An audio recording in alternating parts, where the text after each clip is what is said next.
What's up, everybody? It's Joe from the Acceptable Casualties. Just here to give you guys a little peek on the next upcoming project that I'm going to be putting together on the old hobby table. So as you guys know, I've been playing a lot of Battle Group lately, kind of starting to get into the mix with that a little bit more, and I decided to actually put together a Battle Group army that is based on single bases as the rules kind of intended. You can still play with the Flames of War basing or like group basing or even mix and match between singles and group, but I kind of just wanted to go full single basing and see how it goes.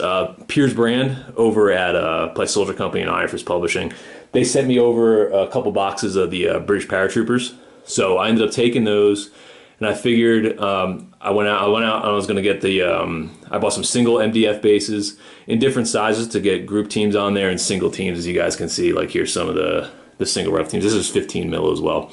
So I went out and I bought some of the bases. I ended up spending like 10 bucks. It got me like close to 200 single bases. I got a whole, I think about like 20 or 30 of these like 30 mil group bases, and then I got 12 of the large Flames of War like artillery bases I'm gonna use for my like large gun teams, like, you know, artillery and things like that. So it was like 10 bucks to get the bases together for this, which isn't that expensive. Also considering, you know, I got the boxes for free, like full disclosure here. So so yeah, I'm really excited actually to put this together and play it. Like I said, I've been playing with the group basing and it works great. I mean, the game plays really well with it, but I think visually when you get down there, I think you could do a little bit more with the single bases as far as some of your positioning, and it also looks pretty cool too once you when you're like setting up like your guys along like fences and hedgerows. It looks really cool with the single bases. It does take a little bit more work to push them around, but I kind of just wanted to give you guys a look as far as what's going to be coming up, and probably, I don't know, maybe I'm thinking maybe a month and a half to get these guys done. I got some other stuff I'm going to be working in there too, so I don't go crazy just painting camouflage. But just to give you guys a look.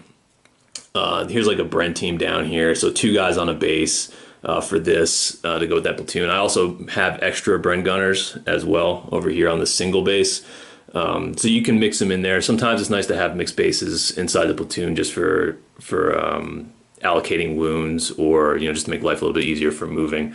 Here's like a 2-inch mortar that I have down here. And there's the Vickers team over here, and, you know, you can add guys to the teams and do all that. So you have a lot of flexibility doing with the single bases. I'm looking forward, like I said, I'm looking forward to putting this together. I think it'll be a lot of fun to paint. I know I mentioned it in an earlier video, I was going to try to put together a magnetizing scheme here so I can play with Battle Group individually and then, you know, clump 4 guys together and get a steel base that's the size of the Flames of War bases. I'll drop that. And then magnetize the bottom of these so I can put them in there. So I'm going to have to get some drill bits that'll fit for the size magnets I'm using. I'm either going to do like a 2mm or a 3mm. But once I drill those, I'm going to get some steel bases. And if that ends up working out, I'll do a video for it to where I'll be able to pull them off for individual games, individual bases for Battle Group, and then put 4 on there and use them for Flames of War as well, so I can kind of get the best of both worlds when I'm playing either game. I know there's a company called Litco, if you guys look into it. They sell these 15mm bases with the holes already in them. You pay a little bit more. I think it's like, you know, almost like 30 cents a base or something like that. So it's a little on the expensive side.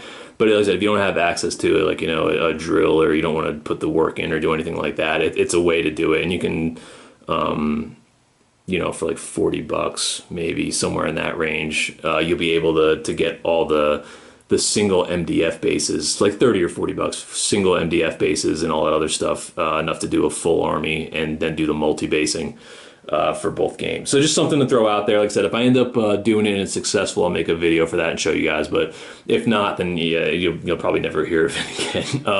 But yeah, so this is just kind of a look at what's going to be going on over the next like month or so. I'll probably do a video here and there just to kind of update my progress, show you guys how things are looking, and then we'll just take it from there. Like I said, if you guys have done maybe the multi-basing before, or got any tips for anybody who's just going into painting these individual guys, you know, leave some comments in the comment section.